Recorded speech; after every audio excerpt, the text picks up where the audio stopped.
Artis peran sekaligus model Erika Carlina, 28 tahun, menanggapi komentar netizen yang menyebut kulitnya terlalu gelap. Menurut netizen tersebut, di Indonesia artis berkulit putih lebih banyak dikagumi dan gampang mencari rezeki. Mantan kekasih Aldi Maldini ini pun memberikan tanggapan santai. Ya ampun kak, terlalu gelap kulitnya. Aura artisnya hilang, di sini bukan barat kak, tapi Indo.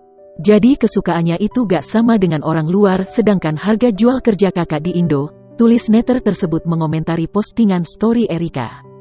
Ia tak merasa terintimidasi maupun berkecil hati dengan komentar pedas tersebut. Justru dengan bangga Erika membuktikan dirinya bisa jadi seorang artis peran karena bakatnya bukan karena penampilannya. Ia juga berterima kasih kepada rumah produksi yang telah mempercayai kemampuannya dan bukan melihat apa warna kulitnya. Ekspresi setelah baca DM, slide kedua. Puji Tuhan masih ada PH yang ngeliat gue dari kemampuannya, bukan dari warna kulitnya. Dan salah satunya @screenplayfilms_it, tulis Erika.